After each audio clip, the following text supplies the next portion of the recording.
Dark Vador est le seigneur noir des Sith et il n'a aucun problème à attaquer des écoles ou à se battre contre des jeunes Padawans. Alors, au lieu du temple Jedi, eh bien, comment Vador s'en sortirait-il s'il essayait d'attaquer une autre école? L'école de sorcellerie de Poudlard? Un seigneur des ténèbres a déjà échoué, mais Dark Vador peut-il réussir? Voyons ça. Maintenant que je suis le maître au début, regardons d'un peu plus près Dark Vador. Et la première chose que nous devons reconnaître, c'est que si nous voulions vraiment utiliser Dark Vador à son apogée, alors nous utiliserions cette version de Vador.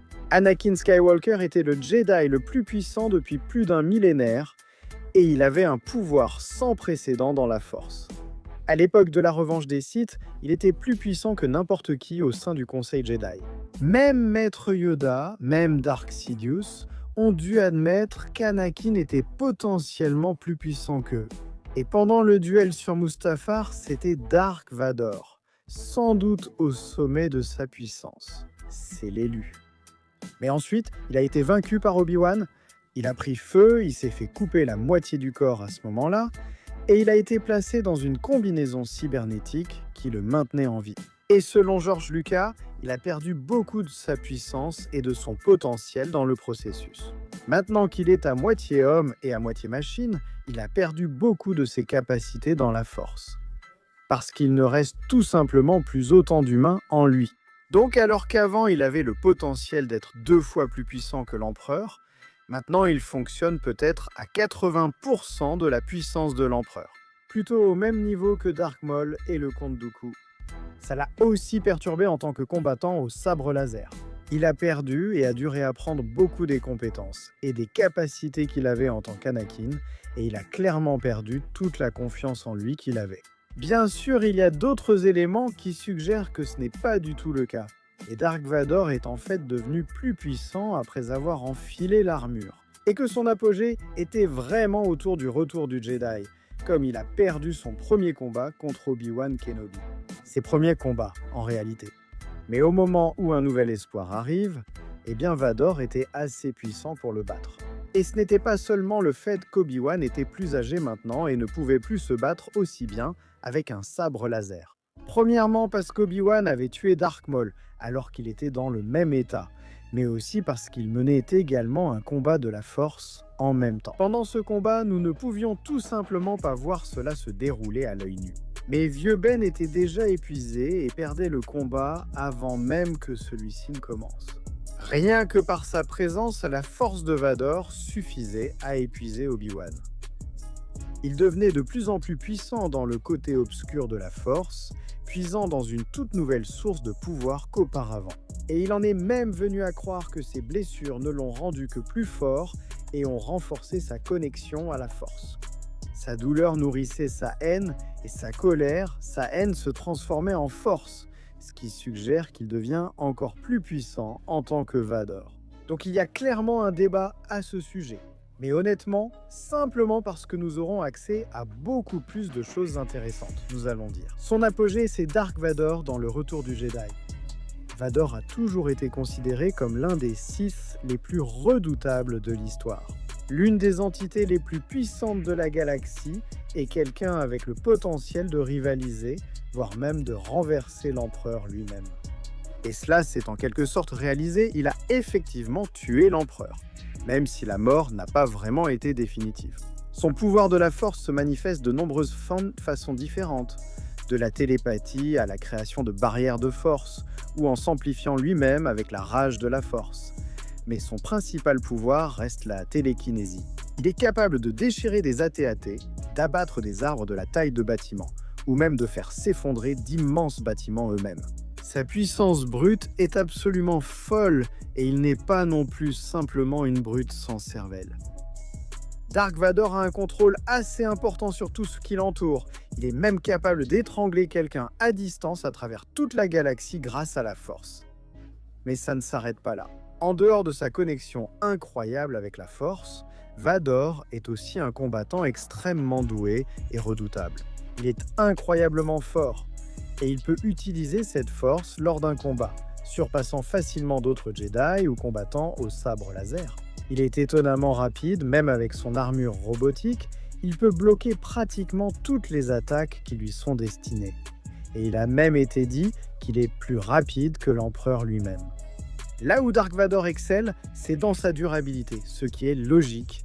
Il lui manque déjà la moitié de son corps, remplacé par du métal. Et même avant cela, il était déjà très doué pour endurer la douleur. Dark Vador peut littéralement traverser des tirs de blaster, marcher à travers des explosions.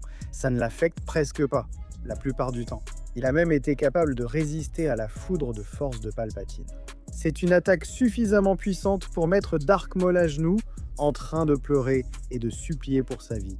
Dark Maul, le gars qui se nourrit de la douleur pour devenir plus puissant dans la force, et qui a littéralement survécu après avoir été coupé en deux. La foudre de Palpatine a fait hurler Dark Maul, mais quand Sidious a frappé Dark Vador avec assez d'éclairs pour que son squelette apparaisse à travers l'armure, je ne sais même pas comment c'est possible. Eh bien, Dark Vador a continué à avancer, déterminé à le tuer. Ensuite, il y a tout simplement sa compétence pure.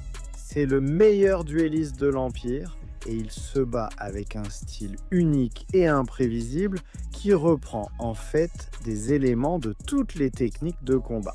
Il a acquis de plus en plus de compétences entre Un Nouvel Espoir et l'Empire contre-attaque, puis entre l'Empire contre-attaque et le retour du Jedi, au point qu'on disait qu'il était sans égal en termes de compétences pures. Il n'avait pas d'égal, ce qui le plaçait au-dessus de personnages comme Obi-Wan, Luke et peut-être même l'Empereur lui-même. Alors, Vador peut-il le faire?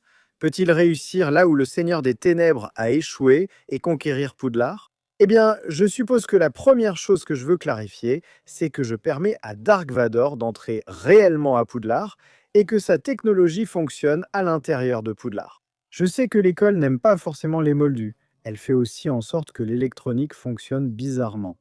Je ne prends pas ça en compte parce que ce serait vraiment nul de dire que Vador perd juste parce que son sabre laser s'éteint et que son armure s'arrête et que les sorciers n'ont même rien à faire pour ça. Honnêtement, Dark Vador devrait dominer la majeure partie de ce combat. Parce qu'il n'y a rien qu'Anakin fasse mieux que massacrer un tas d'enfants. Et c'est principalement ce qu'est Poudlard. Tu parles d'un tas d'enfants et de quelques adolescents prêts au combat, menés par Harry Potter et les professeurs, peut-être même le directeur Dumbledore si tu veux l'inclure. Mais c'est surtout juste un groupe d'enfants que Dark Vador peut balayer sans effort, et même face à des sorciers comme Harry Potter ou même les professeurs, voire même Dumbledore. Vador devrait vraiment bien s'en sortir, parce qu'il s'avère que la Force et un sabre laser sont d'excellentes ripostes à la magie dans Harry Potter. Franchement, Vador. Et son armure est probablement suffisamment résistante pour encaisser beaucoup d'attaques magiques qui lui sont lancées. Il peut aussi bloquer beaucoup de sorts magiques avec son sabre laser. Parce que, pour ainsi dire, beaucoup des attaques magiques dans Harry Potter fonctionnent de la même manière. Comme un tir de blaster, ils semblent être de véritables objets physiques voyageant dans l'air. Et Vador n'aura aucun problème à les dévier, tout comme un tir de blaster. D'autres sorts comme Arresto Momentum ou Expelliarmus, bien qu'ils ne soient pas des sorts à déplacement physique, devraient être tout aussi facilement contrés par Vador et la Force, car il peut résister à n'importe quel sort Arresto Momentum simplement en utilisant la Force pour s'y opposer. Et en ce qui concerne Expelliarmus, eh bien cela pourrait ne pas très bien fonctionner pour n'importe quel sorcier qui l'utilise.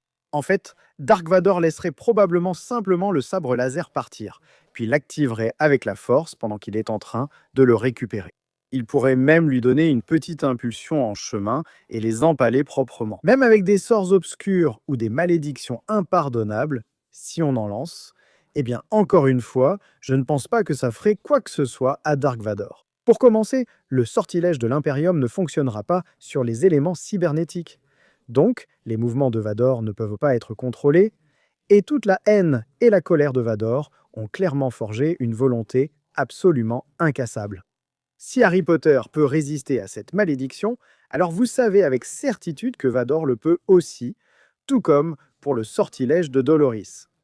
Eh bien, étant donné que Dark Vador vit dans une douleur et une agonie constante, ça pourrait juste lui faire l'effet d'une chatouille. En comparaison, si vous prenez en compte le fait que la rage, la colère et la douleur ne font qu'alimenter Vador et le rendre encore plus puissant, eh bien ça se transforme rapidement en une situation où, comme lorsque Thor a accidentellement surchargé l'armure d'Iron Man, ça ne va pas très bien se passer. Et pour le plus infâme de tous, Avada Kedavra, eh bien, il doit toucher la chair pour être efficace. Dart est protégé par une armure vraiment impressionnante. Il devrait pouvoir résister à l'attaque sans problème, surtout si l'on considère que dans Harry Potter, même si Avada Kedavra peut facilement tuer un humain et probablement un troll, il y a une limite, il ne peut pas tuer un géant ou un dragon. L'attaque devrait être arrêtée par l'armure de Vador. Enfin, il n'y a vraiment rien qui empêche Vador de simplement saisir la baguette de tout le monde, et seuls les meilleurs parmi les meilleurs peuvent faire de la magie sans baguette. Donc, cela va vraiment juste laisser un tas de cibles faciles ou de poissons dans un tonneau pour que Vador les élimine. Au final, le Seigneur Noir des Sith est tout simplement dans une autre catégorie. Il n'a aucun problème à traverser des armées entières, il l'a déjà fait, refait, et il le refera encore. Et il est tellement puissant dans la force qu'il est capable de surpasser véritablement des dieux de la force. La magie dans Harry Potter est en quelque sorte complètement contrée par beaucoup de choses que Vador possède. Beaucoup de ce que Poudlard a à offrir, ce ne sont que des enfants envoyés à l'abattoir. Et c'est quelque chose que Dark Vador a l'habitude de faire. Dark Vador gagne.